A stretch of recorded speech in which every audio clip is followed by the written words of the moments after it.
Hi viewers, welcome to Anand tech and lakhs. ఈరోజు మనం fridge running అవుతూ సడన్గా కూలింగ్ రావట్లేదు అని చాలామంది చూస్తుంటారు కదా. ఆ కంప్లైంట్ ఏంటి ప్రాబ్లం అనేది చూద్దాము.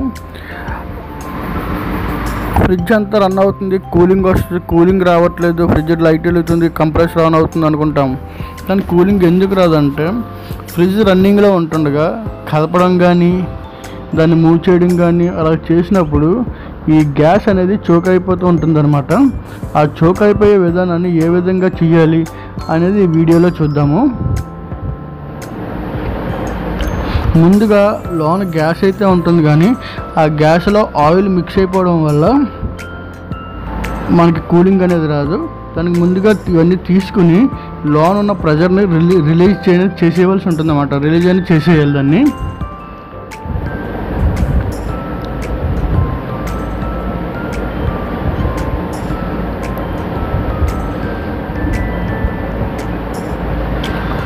కంప్రెసర్కి ఉన్న ఓఎల్పి రిలే కూడా తీసేయాలి, ఎందుకంటే మనం ఆ బ్రేజింగ్ లైట్ చేసేటప్పుడు కాలిపోకుండా ఉండడానికి అవన్నీ రిమూవ్ చేయవలసి ఉంటుంది.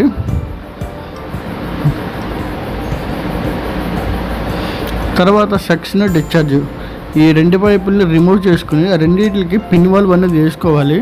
పిన్ వాల్వ్ వేసుకున్న తర్వాత కొంచెం ప్రెజర్ కంప్రెసర్ ద్వారా ప్రెజర్ ఇచ్చుకుంటూ వాటిని ఫ్లష్ అవుట్లు కొట్టాలి. ఆయిల్ వస్తుందా రావట్లేదు అనేది ఫ్లష్ అవుట్లు ఒక 5-6 ఫ్లష్ అవుట్లు కొట్టిన తర్వాత ఆయిల్ అనేది వస్తుంది అంటే దీన్ని సిటీసీ ద్వారా మనం క్లీన్ చేసుకోవాల్సి ఉంటుంది. సిటీసీ అనేది లోన్ ఎక్కడైనా ఆయిల్ ఉంటుందని అంతా డ్రై చేస్తుంది అనమాట. ఆ సిటీసీని ఈ విధంగా గ్లాస్లో కానీ కప్పులో కానీ వేసుకుని ఒకవైపు వ్యాక్యూమ్ పెడుతూ ఇంకో వైపు నుంచి లాక్కోవాలన్నమాట. ఇది సిసిసి, ఇది సిటీసీ.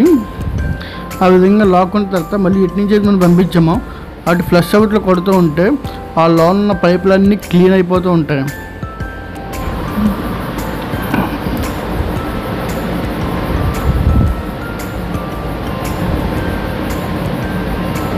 అలా క్లీన్ అయిపోయిన తర్వాత మరి యాస్టీజ్గా పైపులు ఎలా ఉన్నాయో అలా ఫిక్స్ చేసుకుని ఫిల్టర్ అనేది తప్పనిసరిగా మార్చాలి. ఫిల్టర్ని మార్చుకొని మళ్ళీ ప్రెజర్ అనేది ఇచ్చుకుని ఆ ప్రెజర్ హోల్డ్లో ఉంచి లీక్లు అనేవి చెక్ చేసుకోవాల్సి ఉంటుంది.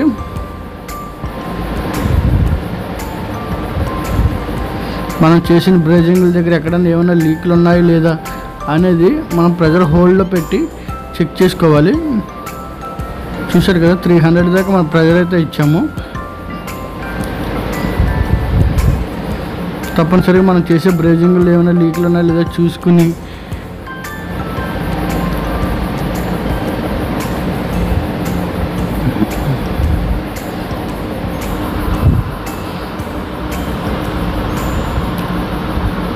ఒకవేళ లీక్లు ఏమి లేకపోతే వ్యాక్యూమ్ పెట్టుకుని గ్యాస్ ఛార్జింగ్ చేసుకోవాలి. వ్యాక్యూమ్ మాత్రం మోస్ట్.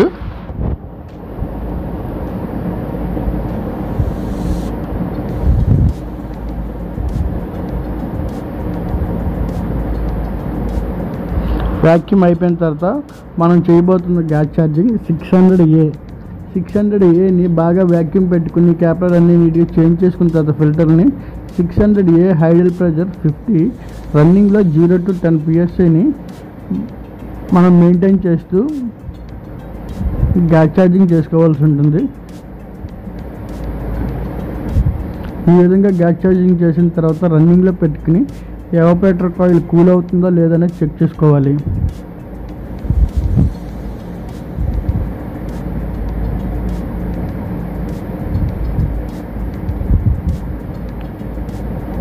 ఈ విధంగా మనం చేసుకున్నదాన్ని ఎలాగుందని చెక్ చేసుకోవాలి. Thanks for watching. Please subscribe.